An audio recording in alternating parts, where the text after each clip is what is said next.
right. I'm operating on about 4 hours sleep in the last 3 days, so if I'm a little bleary-eyed, I apologize. But I can say without question what an honor it is to be here, what a privilege it is to be able to coach this football team, the University of Michigan. Just a place that just reeks of tradition. Academically, as good as anybody in the country, resource-wise, so many things here at University of Michigan that are just absolutely top-notch. One of the top universities in the world, and so it's an honor to be able to be in this position. Like I said, 21 years at Utah. Stepped down a couple weeks ago. Wasn't sure if I was finished or not. I still had a lot left in the tank, but I knew that there was about, you can count on one hand the amount of schools that if they called, I would listen and I would be receptive to what they had to say. Michigan was one of those schools. Definitely a top 5 job in the country, without a doubt. And so when the ball started rolling and the more I learned about Michigan, the more excited I got. And I'm just elated to be here. Evan, when you hear this news, how does it strike you? It strikes me as Michigan failing upwards because Kyle Whittingham is a better coach than Sharon Moore, flat out. Now, this is a short-term solution. He's 66 years old. He's not the kind of guy who on the recruiting trail is going to long-term compete with Ohio State. In order to do that, you'd have to go get the next Jeremiah Smith on the recruiting trail, the next Carnell Tate, the next Sonny Styles. He's not that guy. What he is instant credibility, a guy who's won double-digit games in 4 of his last 6 full seasons in a really hard conference. They're physical. They're well coached. No one's ever watched Utah and said this is a poorly coached team over the past 20 years. Remember, he took over from Urban Meyer. That's how long he's been there. This is a home run considering the circumstances. Mm-hmm. Now, if if this search started on November 1st, maybe it's not this solution here. But I'm looking at this and I'm saying from the circumstances they're coming from, this is the best possible outcome. I see it similarly. When you draft players from Utah, they're well coached, they're tough, they're physical. He actually runs a Big Ten offense out what used to be the Pac-12.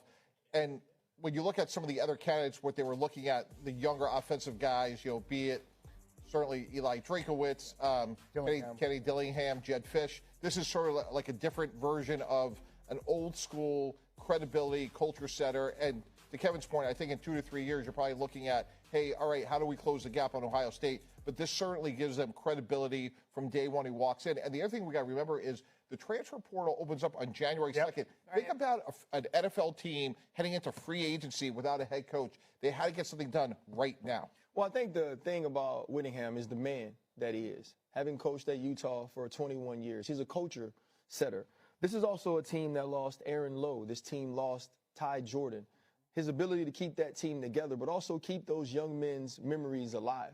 What you want at Michigan is someone to come in and be a picture of stability and some beacon of hope for the future. Let's think about what Andrew Luck did going out and getting Frank Wright. It wasn't about having this team to win a championship. It was about having a force at the head coaching position that could be looked to, and you could say to yourself, this is someone I want leading young men. That's exactly what Whittingham is. He's not necessarily the long-term solution, but with all that you'll get from him as a human, you also get a A-plus football coach, which is exactly what Michigan needs to be able to say we were able to do this after what happened in our last 2 coaching. So I don't like that Dave is victory lapping, and I don't like he's retconning, the game didn't count and everything like that. Wow. That being said, Michigan got one of the top 10 coaches in the country. This guy is a top 10 coach year in, year out. The fact that he was doing it at Utah for so long, he is tough, but more than anything, Michigan actually got a decent dude to be their head coach. For too long, there's been corruption,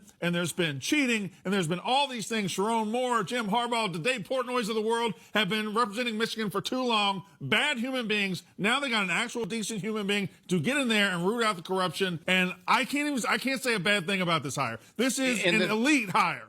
Oh, right. I don't know much about Kyle Whittingham. For Utah, I've watched Utah over the years. He's been there for quite some time as the head coach.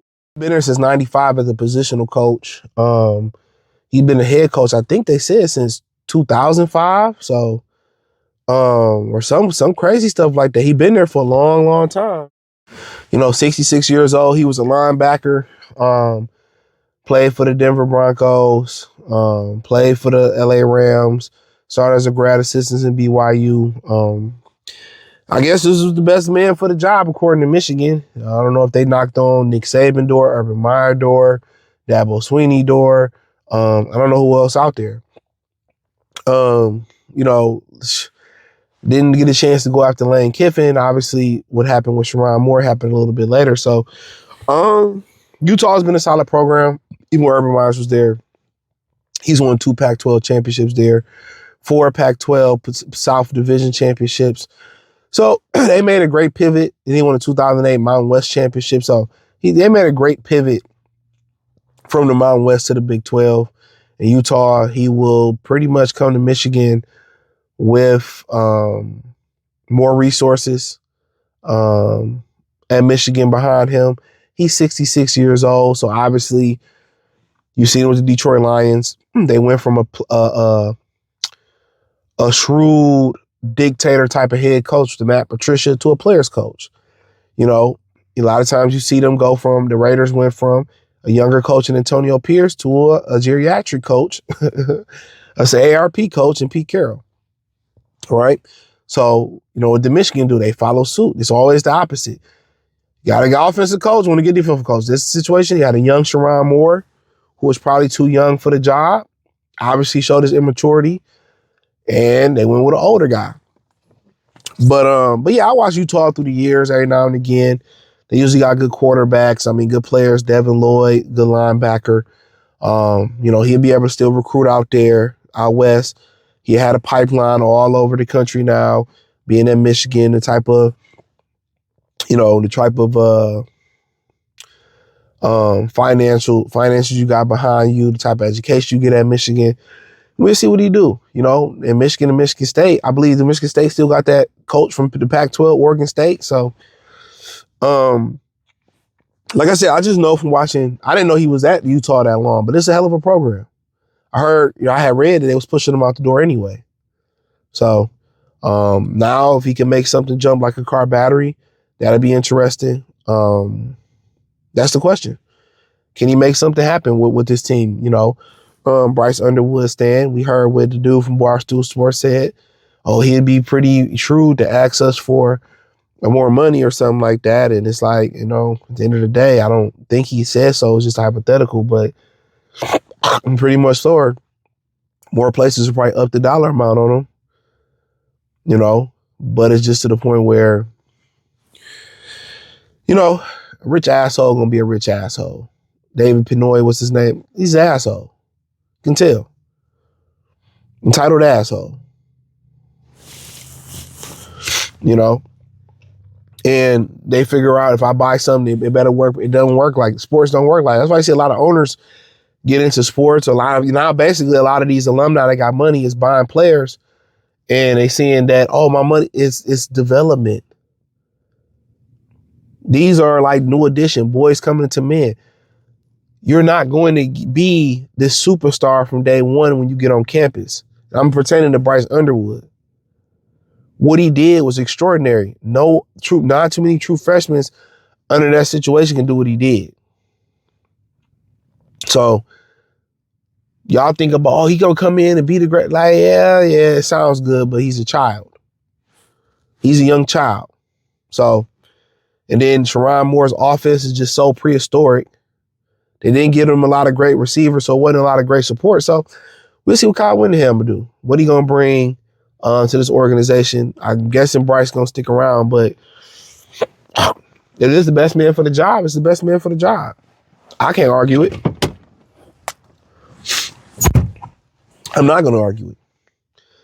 College ball sports is just in the toilet. I don't follow it like I once did. I haven't followed it for years. Like other than Michigan, I haven't followed it in years. You know, when I was growing up, it was Ricky Williams, Vince Young, Charles Woodson, David Tyrell, Vic. You know, in the 90s, it was, the Seminoles, LeVar Arrington at Penn State. I mean, I was loving that. It just ain't the same no more, man. I don't know if it's the NIL. Even before the NIL, college football, I mean, sports ain't just been the same. It all seemed kind of fake, you know? But NIL definitely hurt the mystique of it. So I just don't be looking at it like that. But I do follow Michigan. I don't follow Michigan State like I used to. I don't follow Ohio State like I used to. SEC don't seem as strong as it was. I've watched, to be honest, I probably this year, outside of Michigan, watched more LSU and Ole Miss games. Out of random, just catching that shit on TV. And probably Indiana after that. Just randomly just catching on TV. Oregon, I like Dante, so. But I don't watch the playoffs and none of that shit. It ain't good no more. So hopefully he can bring Michigan back to a good light. Kyle Whittingham. Pretty sure this may be his last hurrah as a head coach. 20 years at Utah. Well, 30 years at Utah because he's been there since 95, but 20 years as the head coach. We'll see what he can do at Michigan. You know, my expectations, not really.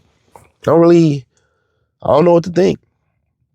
But his offense seemed pretty modern at Utah. Let's see who he bringing, who leaving, who going. But Utah is a great upstart. He just happened to stay there.